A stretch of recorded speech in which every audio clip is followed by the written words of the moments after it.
And we are back with Malin Ripa, Chief Sustainability Officer, Axel Johnson International. So, welcome, Malin.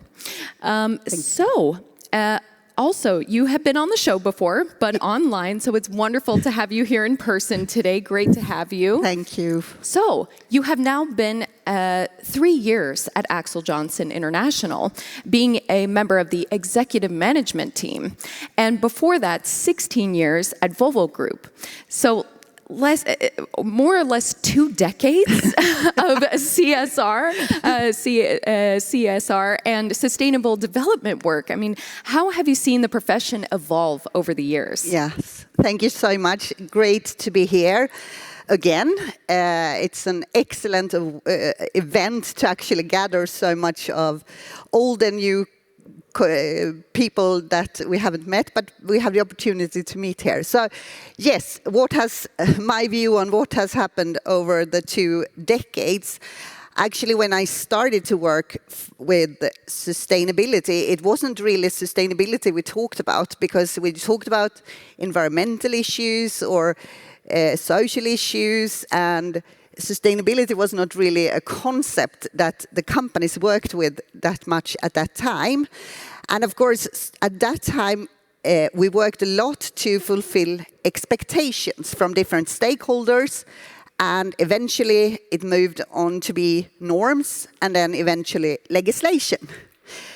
And maybe also that today, at that time, we had to try out how to actually manage certain challenges and grasp opportunities, because there wasn't as much of theories or methodologies as we have today. So I think it's a huge difference, and not at least the awareness and the knowledge about not only the people working with sustainability, but from employees or customers or whoever.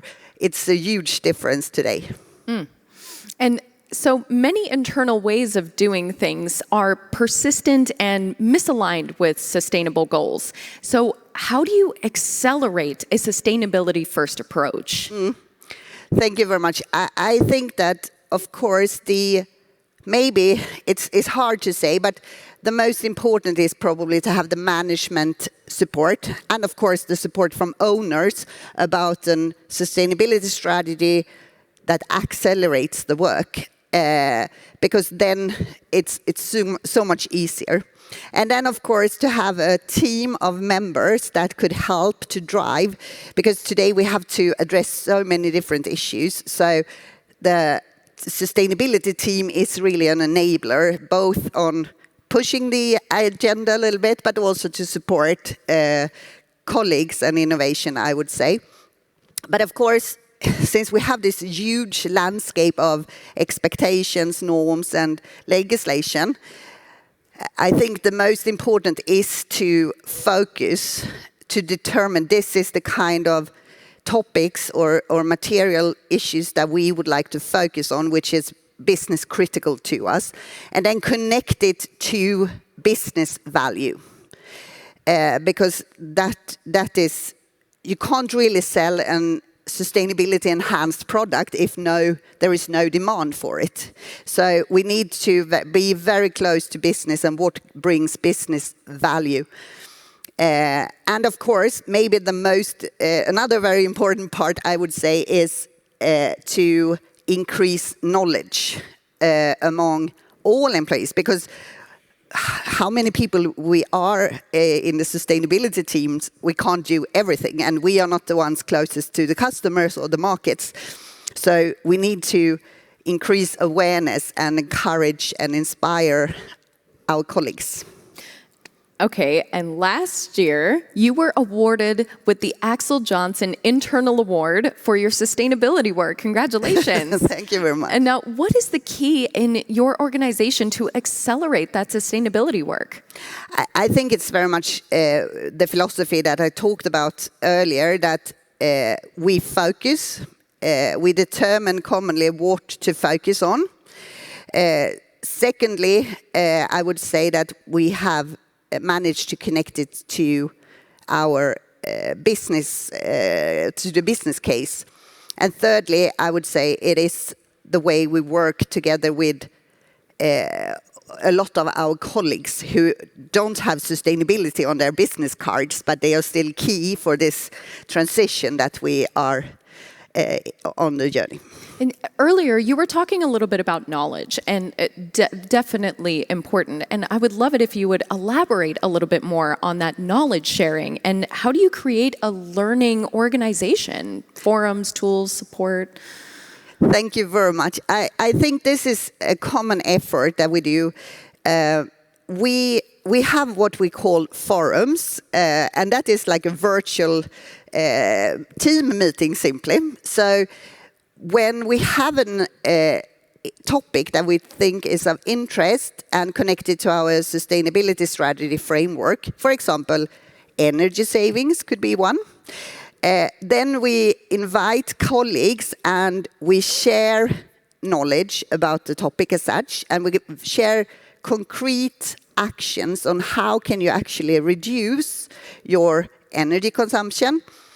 And what we also do is that we are a group of companies, 200 companies within Axel Johnson International, so there is a lot of best practice sharing. So what we also like to do is that we invite, for example, the managing director for a company who has been successful within energy efficiency, and they share their knowledge, because then it's much easier to understand. It's more pragmatic, of course, and then the colleagues can't really say, oh, we don't have time, it's the headquarters telling us what to do. So I think, so this has been very successful. I think we have done that for 3 years now. So once per month, we gather around 150, 200 people to these meetings. And we have seen that that is a key to accelerate the work in the companies. Is there any more like small keys, like secret keys to success that you can tell us about? Because this sounds great. No, I don't know. But what we have, our 200 companies, that sounds a lot. But some companies are really small and some are a little bit bigger. But I think it's very, very key to keep it to simple tools and support the companies on actually taking concrete actions. It doesn't help us in the sustainability team talking about that we have to reduce CO2 emissions.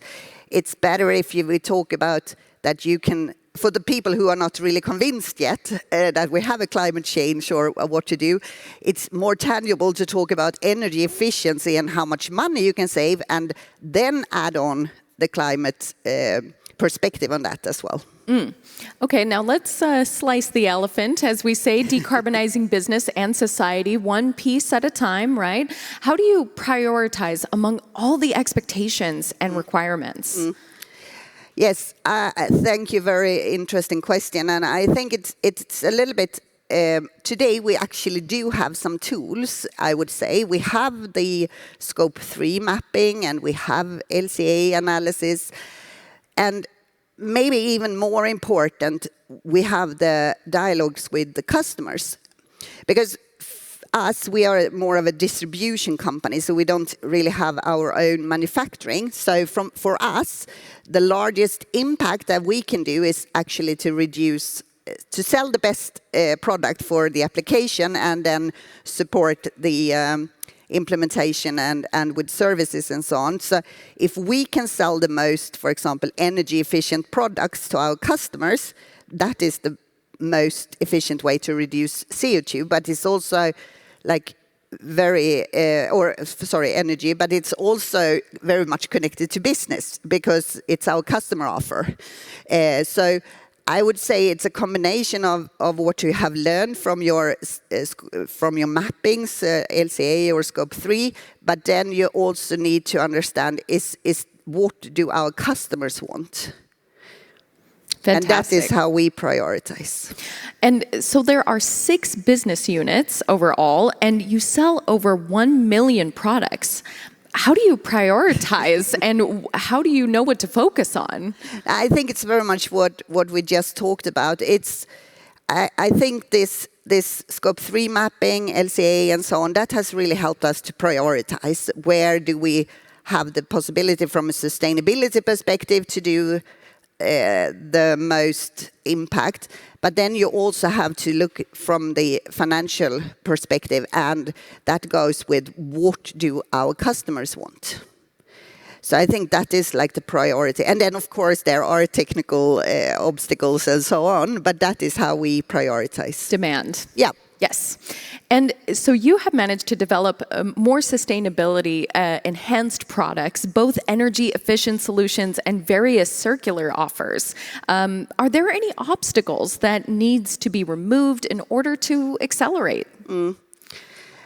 Yes, I think still, I think all of us, we are struggling with a holistic view. A product as such, especially when you sell, when you are in business to business and you sell to professional customers, it's very seldom that your product is a single use or it's more of a system. And I think we have to partner up to actually have the change in the system to ensure that we get the most sustainability benefits from the products, so to say. But then we are, for example, selling polyester products. A very concrete example now, but and when we look at recycling or reuse the polyester, it's quite polyester. The industrial polyester is only produced in China. But today it's cheaper to buy virgin polyester and transport it to Europe, then collect it and then send it to a recycling facility in Europe. And there is this kind of obstacles. It's, of course, the system is there is something wrong when we can't, when the raw material is for free. Why can't we really get the business case? So this is the kind of things we are struggling with. Trying to find smarter solutions. Absolutely. So identifying tools and techniques that help you outline how sustainability innovations can support both short-term and long-term business success. So you have been talking about business value. I mean, how do you elevate that sustainability project to focus on? To me, it's different levels of how to prioritize. Thank you. I think that working with sustainability today is very much about understanding the world around us and try to help the company to stay relevant also in the future. So I would say that we spend a lot of time on trying to understand what are the mega trends, like the energy transition, the decarbonization and electrification and so on. And that we need to create like a common view on. So actually when we, for a couple of months back, we invited all our managing directors to a meeting. Then the entire day was about the mega trends and how this will impact the companies and in the future. So I think to understand both those kind of long-term trends, but also to understand the legislation that is here and now, that is what we have to work with. And then, of course, I think most of us working now with sustainability, we are struggling with the legislative frameworks today, or the burden actually. And not only us, but also other companies, I hear from my colleagues trying to define what legislations are actually sustainability. What should we take care of? And I think one of the most recent examples is the CBAM, this carbon dioxide tax on certain products that is imported to EU. Is that a sustainability issue or is it a trade issue? So I think we have to. Sustainability has become so broad and so much of demands on the companies. So I think we as sustainability managers, we have to prioritize what to focus on. Of course, we have to comply with the legislation, but maybe it's not all of the legislation that is for the sustainability department to support the organization with and how to implement. So I think it's you can of course prioritize. You have to do the legislation, then you can do the the kind of activities that doesn't require any investments, like energy savings and so on. But in the end, when you drive your strategy and long-term strategy, it has to be a business case where you have both sustainability and financial value. Yeah, and when we're talking about this business part of this, to meet sustainability targets, reducing CO2 in the value chains, simply cost-benefit analysis, how do we focus on the most cost-efficient way that gives the largest CO2 reduction? I think it is actually simply, because today it is the monetary values that we actually measure mostly. And that is the common language among every business. So we have to actually try to translate opportunities and risks into monetary values. And then, of course, we heard it earlier today, there's a lot of also intangible values that is an add-on, but it is simply a cost-benefit analysis that we have to do. And so for the customer offer, focus on the customer segments that are willing to pay, which is also important. Evaluate the hotspots based on the business case. How is that? I would say that I think it is, of course, we can always do a desktop analysis and look into what are the main, our largest customers' strategic objectives and so on related to sustainability.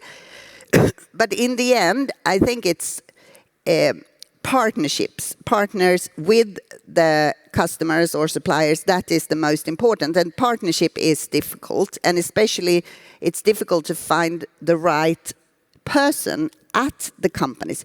Maybe it's not like a sustainability manager and another sustainability managers are the best ones to agree on a partnership on how to accelerate the sustainable customer offer among two companies.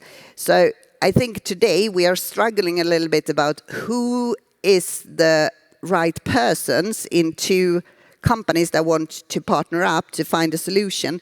Who should be on the table and discuss? I think that is one of the challenges today. Malin, it has been so great to have you here with us today. Thank I you. just have one more follow-up question. What does innovation mean to you? How do you manage innovation? For me, it's doing...